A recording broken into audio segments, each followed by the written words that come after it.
Hi, my name is Ashley Dixon, and I am doing my presentation with Jebit Fala on older adults in the criminal justice system. So first, there's the overview, and there are about 37 million individuals 65 years or older within the U.S. And by 2030, there'll be about two times that, and there'll be 80 million senior citizens in the U.S. By 2030, one out of every three inmates will be 50 years or older. And age is not typically a variable when configuring arrest rates because because of that, it's hard to accurately predict arrest trends among older adults.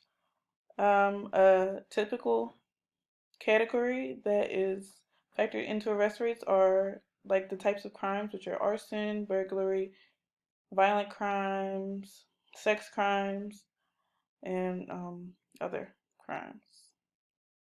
So the Truth in Sentencing Law and Three Strikes You're Out Law have contributed to the influx in older adult inmates. The Truth in Sentencing Law is offenders must serve at least 85% of their prison sentence before being eligible for release, and the Three Strikes Law is implemented for repeated offenders. So um, you're sentenced any offender who committed three separate felonies to 25 years to life.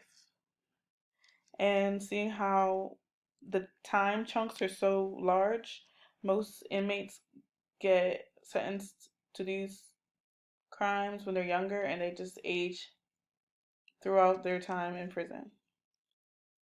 So the new old age. 50 years old is considered elderly for incarcerated adults, where 65 is considered elderly for those who are unincarcerated. And the average prisoner's health status is comparable to that of a community living adult who is 10 to 15 years older than they are. Incarcerated older adults are more often documented to have chronic health conditions such as diabetes and heart disease. And the average cost per year for taking care of an older adult in prison is $70,000 a year.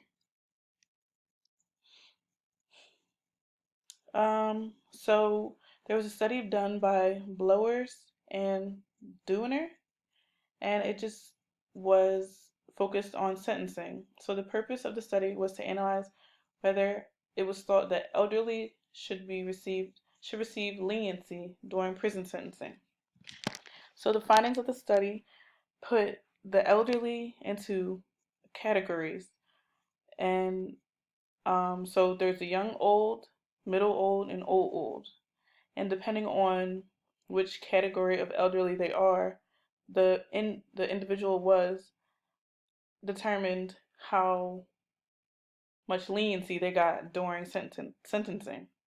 So there were mixed feelings found in the study. So some thought that older age adults should be treated with leniency because they're closer to the end of life, and others thought that older adult offenders should not be treated with leniency because they committed a crime and they should serve the time for the crime that they committed, no matter what age they are. So for micro and macro level implications, compassionate release has um, a lot to do with older age adults. So compassionate release is a federal law that allows inmates to be released under the following three circumstances. So that is terminal illness, debilitating physical conditions that prevent inmate self-care, or death or incapacitation of the only family member able to take care of a child or minor.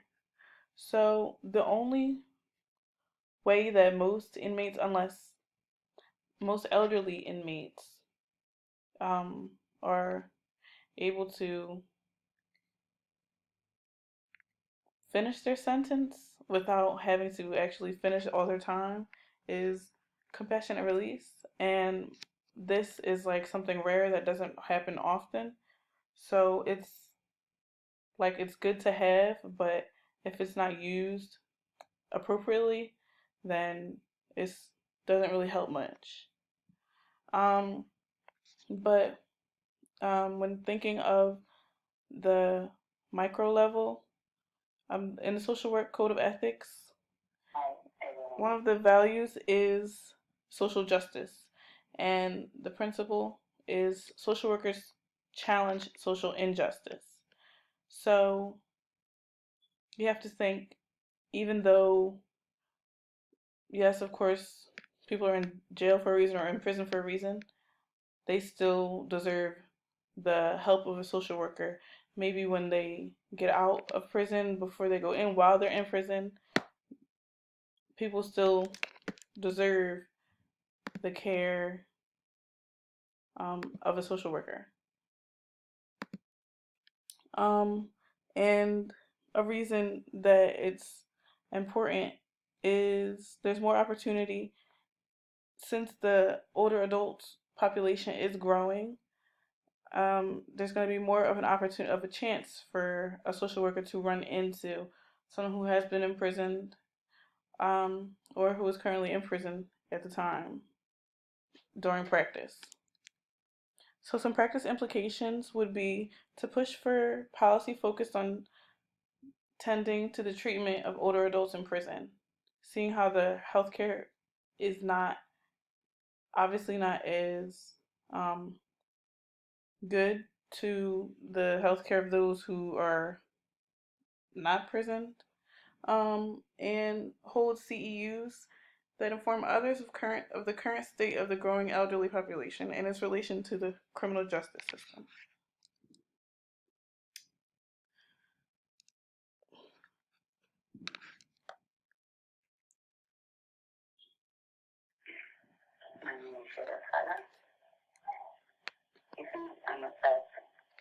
On how I process the practice of social work practice before that. I've come to know that it is important to know that aging is an ongoing process that everyone will encounter, that everyone will face as we get older. I also come to know that ageism is a form of discrimination among certain age or age group. So, as we study on older adults and their well-being and their health issues, older adults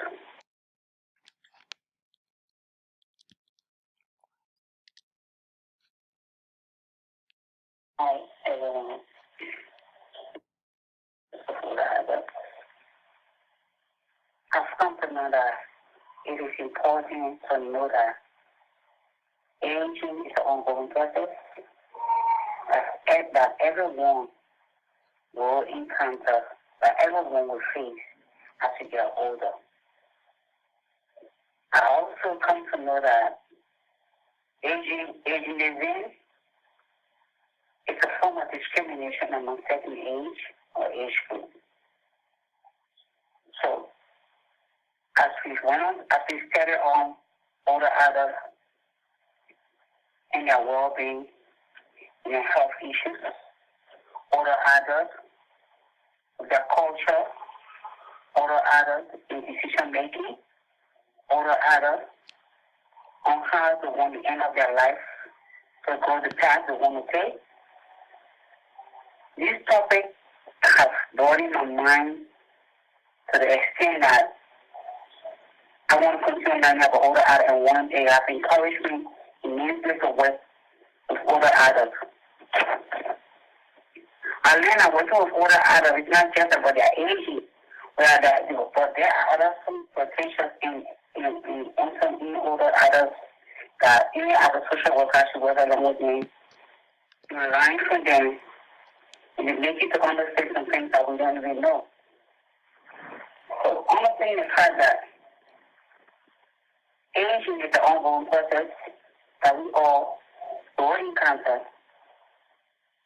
I also learned that the aging process in the United States or in our society is at a high increase and will increase as time goes by. So, as the older population increase in the United States, what can we do to help these people? How can we help them? I learned that in order to meet the needs and give support to all others, we need to equip ourselves professionally and know our personal boundaries as we work with them. Working on our skills, we need to go for training and our workshops to make us capable, to empower us in order to get support to our older adults as they age. I still know that aging is also come with a package of health problems that most of our older adults have some health problems. Even though we know that aging comes in two forms, which have to do with normal aging and abnormal aging, according to one of our presenters on our series. She said that normal aging is the aging that comes with acute illnesses like cancer, Alzheimer's, and other diseases. The normal aging, that's the kind of form of aging that comes with maybe pain in the leg or pain in the back.